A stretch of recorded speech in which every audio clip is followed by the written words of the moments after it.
Hey guys, I'm back again with another video here to talk about Oscar season. Since Oscars is tonight, I decided to do a list comprised of, as the video says, top 10 actors snubbed by the Oscars.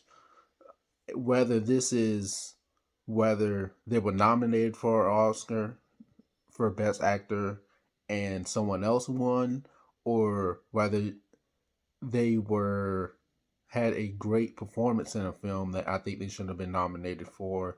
But these are just my opinions. Let me know if I missed any in the comments. But starting off with number 10, I'm going with Michael B. Jordan as Brian Stevenson in Just Mercy. Now, a lot of people say that this is based on a true story. Michael B. Jordan produced this film as well. A lot of people give credit to a lot of people give more credit to Jamie Foxx in this performance than Michael B. Jordan.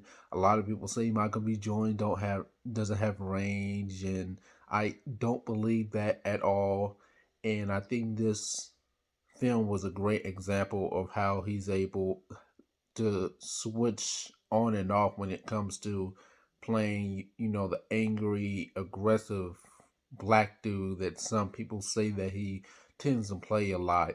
And the fact that he wasn't nominated for this, I mean, Jamie Foxx was nominated for a SAG for Best Supporting Actor. Both of these actors, Michael B. Jordan and Jamie Foxx, they both won awards from the NAACP from this film, but I felt like Michael B. Jordan was snubbed and left out because he did one hell of a job at playing Brian Stevenson, a man who was just trying to get Jamie Foxx's character, off of, out of prison for a crime that he didn't commit, and all the hoops that he had to jump through just to prove that he was an innocent man. So I think that Michael B. Jordan definitely should have been nominated for an Oscar for his performance in Just Mercy. For number 9, I'm going with one of my favorite films and one of my favorite actors, Tom Cruise as Charlie Babbitt in Rain Man. And a lot of people coming up, Tom Cruise was red hot off of Top Gun and The Color of Money and and and Risky Business as well. And he was kind of starting starting to become a lead man in Hollywood. And a lot of people were praising while a lot of people praised Dustin Hoffman for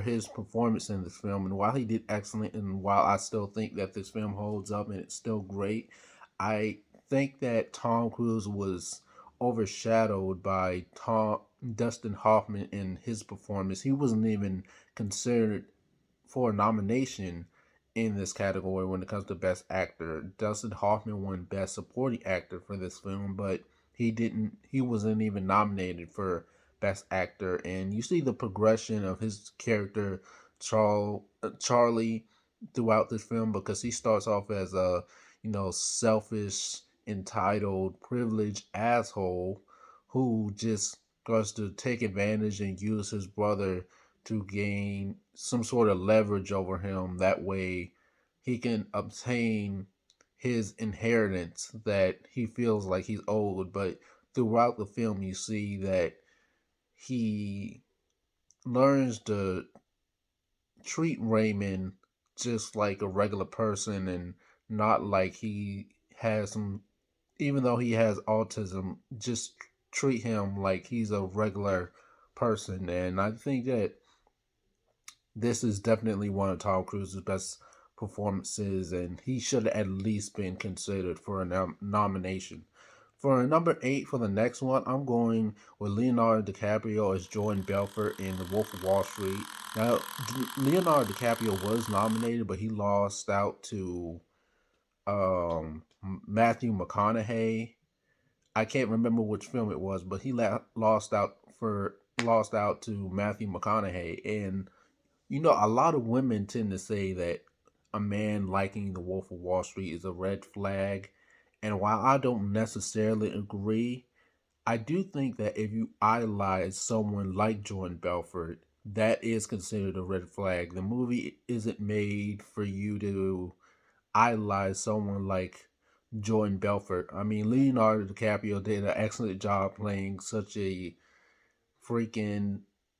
I mean, the Jordan Belfort he played was a sexist, uh, drug addict, alcoholic, um, uh, just a sex addict, and I definitely think he should have won this performance. He won for The Revenant, and in my opinion, that film was okay, but that's not his best performance.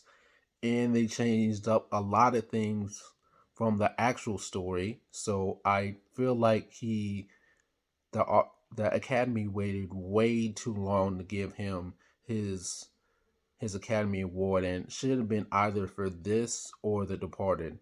But yes, that's my number 8. Number 7, again, I have Michael B. Jordan as Oscar Grant in Fruit Route Station. Once again, this is based on the true story of Oscar Grant, who lived his, who was brutally unalived by a police officer who said that he mistaked his gun for a taser, which still is happening to this very day. I think this the problem the problem that he faces, the problems in this film is, towards the end with everything that happens with Oscar. Unfortunately, it's still happening to this day, and with body cams and everything like that. You can never be too sure of what's happening and what's going on. But Michael B. Jordan, this was his breakthrough performance. I've heard about him.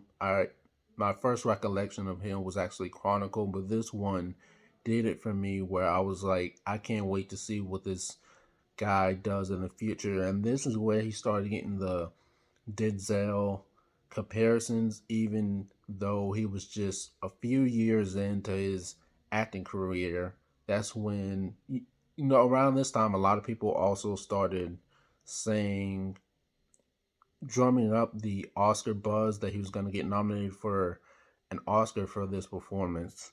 And it just never happened for some reason. So I definitely do think that they missed the mark on this, and he was deserving of one.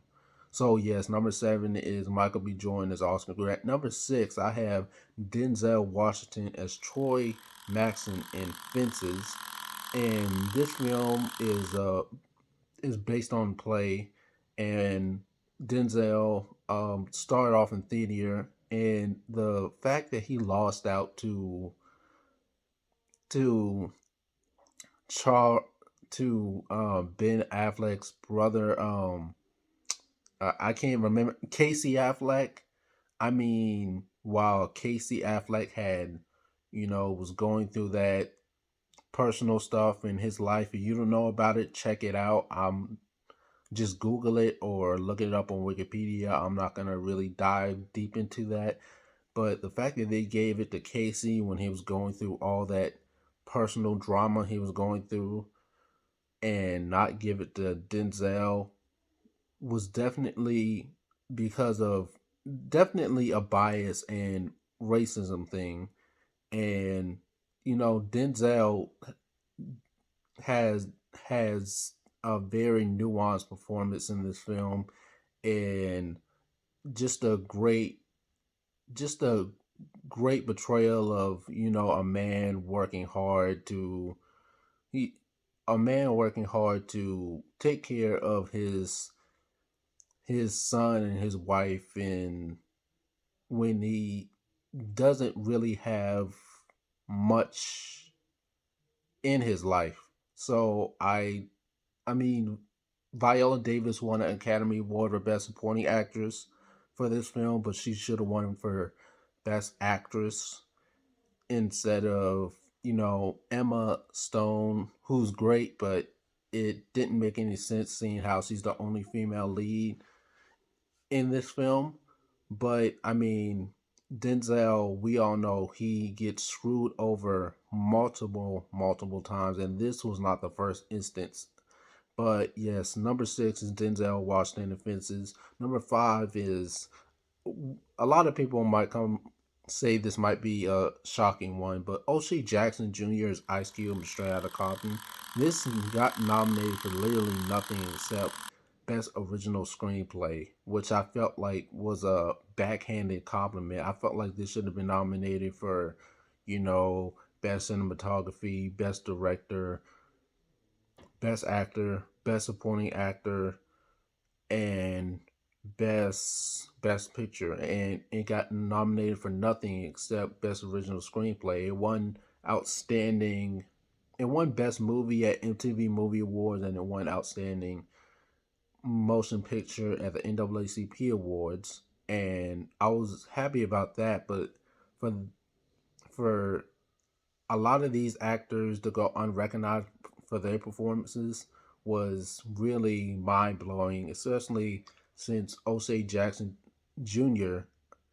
was, this was his very first performance. All of these actors were new around this time, so for Osei Jackson Jr. to play his father in his first film and blow out of the water was definitely great. And after that, he has gone on to bigger and better things. And I think is one of the best actors in Hollywood, in my opinion. So, yes, number five is O'Shea Jackson Jr.'s Ice Cube. Next, number four is Will Smith as Muhammad Ali. Now, Will Smith played, uh, during this time, Denzel Washington won for Training Day over Will Smith winning for Ali. And while Training Day is a great movie and everything, for them to give it to Denzel for playing a crooked cop definitely makes me look at the Academy Awards side eye. And Will Smith gave a great performance as Ali, and I feel like they waited way too long for him to receive his Academy Award. I mean, talk about bad timing. I mean, he should have won for definitely Ali in Pursuit of Happiness. Either would have been fine, but for him to go unrecognized for his performance as Ali was kind of disappointing to me. And number three, I have a recent one. Chadwick Boseman as Levy Green in Ma Rainey's Black Bottom. This lost out to I can't remember the actor's name, but this lost out to the actor from The Father, which I saw, which was a about a daughter taking care of her father with dementia, which was very sad, and it definitely deserved an award. But for Chadwick Boseman, and I mean, for this to be his last film and him not to receive anything for it, and Viola Davis didn't even win her nomination. I mean, she was nominated for Best Actress, and he was nominated for Best Actor, and both of them lost out. In my opinion, I think both of them should have won, and it was just, um, mm, I don't know.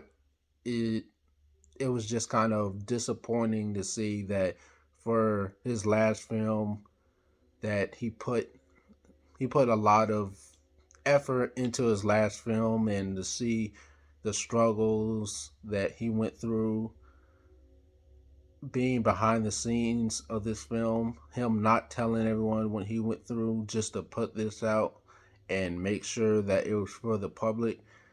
I mean, I felt like it was at least deserving of something from both of these actors. Number two is Daniel Kaluuya as Chris in Get Out, another film that was one of the best films, not only of the decade, but of 2017. This lost out. Daniel Kaluuya lost out to Gary Oldman. I did not see Gary Oldman's film at all, but I know that Daniel Kaluuya had the best film, was the best actor in this category. And to see everything that his character Chris went through was something that a lot of black people go through on a daily basis. This was probably one of the most nuanced performances of the last decade, and probably it was nominated for best original screenplay and it won that. It missed out on best actor, best picture, and best director, and it should have won all of those categories because Jordan Peele and his genius to turn racism into horror and to show white people what it's like for us, I think was absolutely genius. But it absolutely genius, but also after this film not only made people look at Jordan Peele differently, but it put Daniel Kaluuya on the map. And him losing to Gary Oldman was definitely very upsetting to me. So, and so yes, that's number two. And finally, for number one, which we all can agree is the biggest crime, that is Denzel Washington as Malcolm X in 1993. Just like Get Out, I feel like this should have won Best Director and Best Picture, but Spike Lee is always screwed out, is always left on the sidelines when it comes to the Oscars. And if he is nominated, then he always loses to someone driving the car, the old people driving the car or whatever. I mean, just look at what happened with Green Book winning over Black Klansman, which was a travesty in my opinion. Denzel gave such a raw, emotional performances pro Black Malcolm X, and he won for Training Day. It was way too late for him to win. He also should have won for um, Philadelphia. He wasn't nominated. And Hurricane, he wasn't nominated. And also Flight. There are multiple times he should have won his first. He should have won Oscars that he was nominated for, or wasn't nominated for and didn't win. But this one is Denzel's best performance. A lot of people say Denzel might seem like he plays the same characters. Well, it may seem like he is him all the time throughout his films, kind of like Samuel L. Jackson. But I feel like in this film, we saw a completely different side of Denzel, and uh, it definitely showed that not only can he play Malcolm X, because a lot of people were questioning Spike Lee on why cast Denzel. He's not the right size. He doesn't look like Malcolm X. He's not the right height. He doesn't talk like him or anything. He definitely proved them wrong. He put in the work, no eating pork, nothing like that. He studied to he studied and read everything about Malcolm X to become Malcolm X. And even behind the scenes, you see Spike Lee Spike Lee talk about how Denzel's transformation into Malcolm X was like he was looking. It was like Malcolm X never truly left. So yes, that is my list of top 10 actors that was snubbed by the Oscars. Let me know what you guys think of my list. Don't forget to like, share, comment, subscribe, and I'll see you guys in the next video.